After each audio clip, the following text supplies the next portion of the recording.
মেদিনীপুরে পুরো এলাকার মধ্যে এক ব্যক্তি পুকুর বোঝাচ্ছিলেন, কিন্তু প্রশাসন তৎপর, পুরো কর্তৃপক্ষ তৎপর হয়ে তার রুখে দিলেন। শোভন প্রতিনিধি আমার সঙ্গে রয়েছেন। শোভন, একটু বিস্তারিত জানবো যে এই পুকুর কার, কিভাবে বোঝানো হচ্ছিল, এতদিন পর্যন্ত কেউ কিছু বলছিল না কেন, এবং কিভাবে পুরসভার কানে গেল খবর, আর এখন তারা কি পদক্ষেপ করছে? একেবারে দেখো, তরু তোমাকে জানিয়ে রাখি যে মেদিনীপুর শহরের মেদিনীপুর পৌরসভার অন্তর্গত ১ নম্বর ওয়ার্ডের ঘটনা এটি। যেই অভিযোগ উঠছে যে কার্তিক সাঁতরা ওরফে বুলটি পাঁজা সাঁতরা, যার নামে এই জমি কেনা হয়েছে, প্রায় ১৭ ডেসিমিল জমি কেনা হয়েছিল। সেই জমিতে কিন্তু প্রায় ১২.৫ ডেসিমিল পুকুর রয়েছে, অর্থাৎ রেকর্ডে যেটা রয়েছে যে ডোবা ১২.৫ ডেসিমিল, কিন্তু দেখা যাচ্ছে যে সেই ১২.৫ ডেসিমিল যে ডোবা রয়েছে সেই ডোবাকে সম্পূর্ণভাবে মাটি ফেলে বন্ধ করে তার উপরে কনস্ট্রাকশনের কাজ চালাচ্ছে কার্তিক সাঁতরা। এবং এই অভিযোগ এলাকাবাসীর তরফে বারবার এলাকার কাউন্সিলর তথা মেদিনীপুর পৌরসভা যিনি উপপ্রধান রয়েছেন তাকেও জানানো হয়েছে, অনিমা সাহাকে, কিন্তু তারপরেও কোনো রকম ভ্রুক্ষেপ হয়নি, তারপরেও কোনো রকম সমস্যার সমাধান হয়নি, এরকমই অভিযোগ এলাকাবাসীর। এরপরেই এলাকাবাসীর তরফে বিষয়টি ফিশারি ডিপার্টমেন্ট এবং পশ্চিম মেদিনীপুরের জেলা শাসক এবং পৌরসভায় জানানো হয়। পৌরসভায় জানানোর পরেই কিন্তু পৌরপ্রধান তৎপর হয় এবং ইতিমধ্যেই ওই যে কনস্ট্রাকশনের কাজ, যে নির্মাণ কাজ চলছিল, যে নির্মাণ কাজ বন্ধের নির্দেশ দেওয়া হয়েছে পৌরসভার তরফে, এবং পাশাপাশি বিষয়টি খতিয়ে দেখা, তদন্ত করারও। যিনি অভিযোগ জানিয়েছিলেন তার কি বক্তব্য একবার শুনুন। ছিল বহুদিনের, মানে আজকে আমাদের জন্মর আগের পুকুর ছিল। পুকুরটা বন্ধ করেছিল, করে ওটা বাড়ি করা হয়েছে। তো ওইটি ও পুকুরের মধ্যে হাফ পুকুর ঘিরে বাড়ি করছে। ওইটি পুকুর যেমন পুকুর ছিল সেরকম পুকুর যেন। হ্যাঁ, অভিযোগ জানিয়েছিলাম এসডি অফিসে, বিএলআর অফিসে, ফিশারি অফিসে, ডিএম অফিসে। আর এই যে পুকুরের মালিক, তার কি দাবি, কি বলছেন তিনি?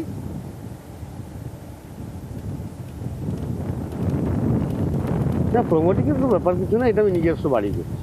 প্রথম কথা হচ্ছে, দ্বিতীয় কথা হচ্ছে যে এখানে দুটো দলিল, একটা হচ্ছে বাস্তু পোর্শন, একটা হচ্ছে ডোবা পোর্শন। তো আমি ডোবা পোর্শনে বাড়ি করিনি, আমি বাস্তু পোর্শনে বাড়ি করছি। আমি স্টেট ব্যাংক থেকে লোন নিয়ে বাড়ি করছি। ডোবা তো আমি বন্ধ করিনি, আমি যার কাছ থেকে কিনেছিলাম তখন ডোবা বন্দোবস্ত, কিন্তু আমি যখন কিনেছিলাম তখন এটা আমার দলিলে উল্লেখ আছে যে বাস্তুযোগ্য ভূমি, পারমিশন এমকেডিএ থেকে আছে, থেকে আছে, কি বলে, পৌরসভার থেকে আছে। শোভন, খুব ভালো কথা, অভিযোগ করেছেন কেউ, সেই অভিযোগ পেয়ে পুরো কর্তৃপক্ষ তারা পদক্ষেপ করেছে। কিন্তু আমি শুধু জানতে চাইছি যে এটা তো কোনো একটা বিক্ষিপ্ত ঘটনা নয়। এই মেদিনীপুর পুরসভার মধ্যে তুমি খুব ভালো করে জানো, পুরো এলাকার মধ্যে বেশ কিছু জায়গায় এইভাবেই পুকুর বজানো হচ্ছে। তার কারণ এখন প্রচুর মানুষের থাকার জায়গা দরকার, তার জন্য বাড়ি হবে, তার জন্য মার্কেট হবে।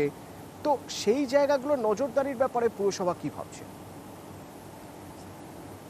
একেবারেই দেখো, প্রশ্ন এখানেই উঠছে যে মেদিনীপুর পৌরসভার অন্তর্গত এটা কোনো বিক্ষিপ্ত ঘটনা নয়। মেদিনীপুর পৌরসভার অন্তর্গত বিভিন্ন ওয়ার্ডে কিন্তু এই ধরনের পুকুর বন্ধ করে কিন্তু কনস্ট্রাকশন বা নির্মাণ কাজ চালানো হচ্ছে।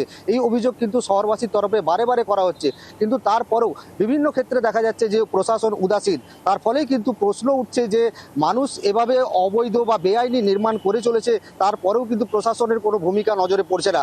সেটা নিয়েই কিন্তু মানুষের, শহরবাসীর মধ্যে যেমন ক্ষোভ তৈরি হচ্ছে, সেরকম কিন্তু প্রশ্ন উঠছে প্রশাসনের ভূমিকা নিয়ে। অতনু, ধন্যবাদ। আমরা অভিযোগটা পেয়েছি, পৌরসভা থেকে লোক যাবে, যদি কোনো ব্যবস্থা না নেয় পুলিশ পাঠাবো, এফআইআর করা হবে। আমরা তাকে কাগজপত্র নিয়ে অফিসে আসতে বলেছি, এবং যদি কোনো অনুমতি থাকে তার কাগজপত্র দেখাতে হবে, না হলে তার বিরুদ্ধে আইনানুগ ব্যবস্থা নেওয়ার জন্য যা যা পদক্ষেপ গ্রহণ করা মেদিনীপুর পুরসভা করবে। তখনও শীত সেভাবে জাঁকিয়ে পড়েনি, সেই তখন থেকে শুরু হয়েছে, শীত চলে যাওয়ার সময় হয়ে গেল, এখনো পর্যন্ত সন্ধ্যের পরে পাথর প্রতিমার মানুষ তারা বাড়ির বাইরে বেরোতে ভয় পান। কারণ ৩ মাস ধরে বাঘের আতঙ্ক নিয়ে তারা ঘর করছেন। বাঘকে তো জঙ্গলে ফেরাতে হবে, তা না হলে তারা আতঙ্কে তো বাড়ির বাইরেই বেরোতে পারেন না। সূর্য ডুবলো তো ব্যাস, যে যার মতো ঘরের মধ্যে। উপায় কি? বেঘরে বাঘের হাতে প্রাণ যাবে? তো এলাকার মানুষ কতটা ভয়ে আছেন সেটা আঁচ করতে গেলে তাদের কথা শুনতে হবে। শুনুন। আমার বাড়ির সামনে একটি বাঘের সন্ধান আমরা পাই। নদীধারকে গেছিলাম, গিয়ে দেখলাম নদীধার থেকে রক্ত পড়েছে।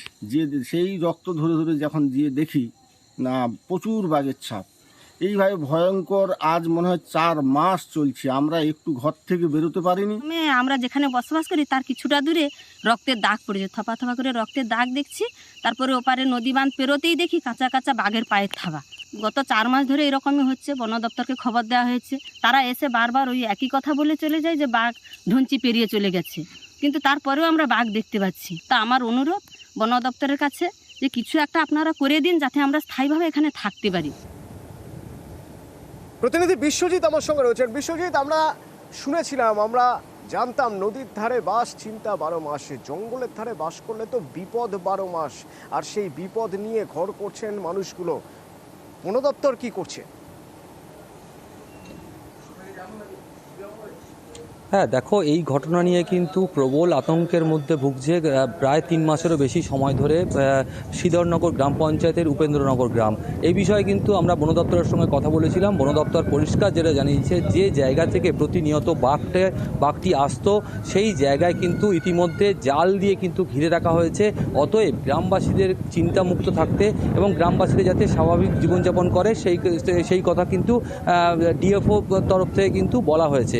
কিন্তু তারপরেও গ্রামবাসীদের একটা বড়সড় অভিযোগ যেটা দেখা যাচ্ছে, যেটা গ্রামবাসীরা যেটা বলছে, 2 দিন আগে পর্যন্ত তাদের যে জঙ্গল, যে ধনচির জঙ্গল থেকে পার হয়ে ওই উপেন্দ্রনগরের যে কাছাকাছি যে নদী লাগোয়া যে জঙ্গল রয়েছে, ঠাকুরান নদী লাগোয়া জঙ্গল, সেই জঙ্গলে কিন্তু তারা ওই যে জঙ্গলের যখন তারা ওখানে মাছ ধরতে যায় বা তাদের যে জমি রয়েছে সেইখানে যখন যায়, তারা দেখতে পায় যে একটি শূকরকে কিন্তু বাঘ টেনে নিয়ে গেছে এবং তার যে চিহ্ন এবং সেই চিহ্ন কিন্তু দেখতে পায়। এবং তারপরে কিন্তু নতুন করে আতঙ্ক তৈরি হয় মানুষের মধ্যে।